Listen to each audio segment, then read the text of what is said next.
Ladies and gentlemen, rigairia Musina Community Hall. Marugana gender-based violence ya kwete ya umona wote, ringador umona bupara wote ya shango. Ria panoni, richikola na gender-based violence, richikota dofa urindi gai araliba victim. Uneba wanaone tuso, ndi gai huneba ngagidimera hone ringaro hani na gender-based violence. My name is Stanley Tifa, not only with IOM, I'm actually with Future Families, also with the South Africa Refugee-led Network under the Limpopo province, and also the chairperson of the NGO Forum. Okay, we want to know what is your thoughts about gender-based violence? The first thought on my mind is one thing that is really spoken about. When people lift up posters and they say stop gender-based violence, people are running around saying stop, don't do this, 1, 2, 3.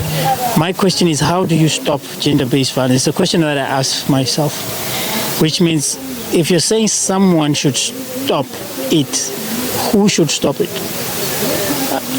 It's a question maybe to you. So if it has to be the perpetrator who we are saying stop abusing women, he cannot stop because it's within himself to be abusing women and children. It's the responsibility of the community to report somebody who's committing atrocities against women and children, to report it. The person who's being abused should report it. And it then becomes a security issue whereby the police or the government should enforce that anyone who commits gender-based violence against any woman or child must be arrested. That's the only way you can stop it. Arrest them. We're not saying arrest them and punish them, yes, but at least arrest them and rehabilitate them. A person who chooses to be rehabilitated can come back into society. But those who choose not to be rehabilitated, then they can be locked up for life. That's just me. So this issue of stop, we need to emphasize and let the people know who are we saying stop and how do we stop it. For my take is report, get them arrested, get them rehabilitated. They can change when they are being in prison. If they do not change, then keep them there until they decide what they want to do with their lives. As you said, arrest them, report it.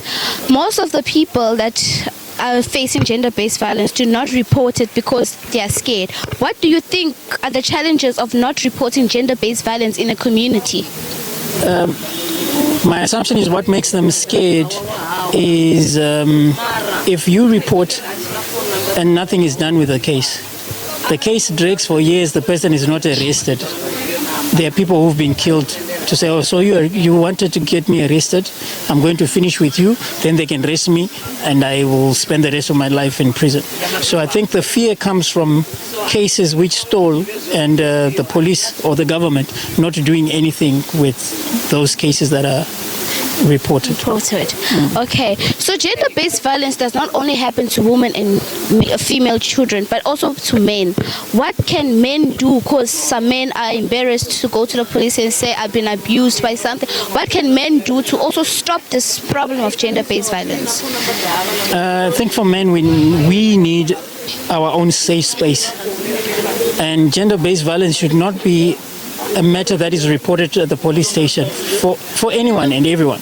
I think there should be a special space with professional people who are trained to handle GBV cases, whether it's men, whether it's female, whether it's at the police station, but it should be a separate office with professional people who once you go there, they deal with the case, not with the gender of who was abused on. We are here to take a stand against gender-based violence.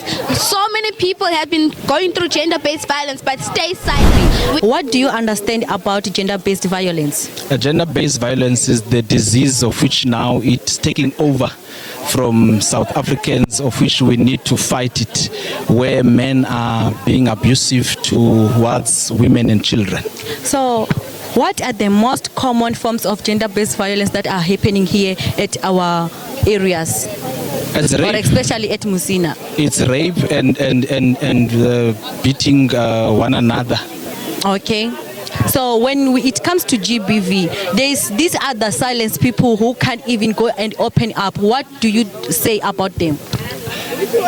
People must realize that it is important that you must speak out. You mustn't, because of circumstances or surroundings or because of the things that are being said, stigma issues that you can decide to keep quiet. Don't keep quiet, stand up, go and report it. And then people always think that gender-based violence is only about women and children. What about men? What do you say about that? I'm glad that you asked that question, because we are having men who are being abused in a different way, sometimes financially, sometimes they are even beaten by their partners.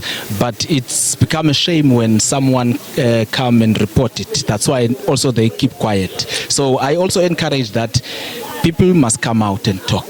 We are here to empower the voices of being women for us to stop this trend of gender-based violence. I think we can fight gender-based violence together. I said no to gender-based violence. My body is my body. And you don't have a right. If I say no, it's no.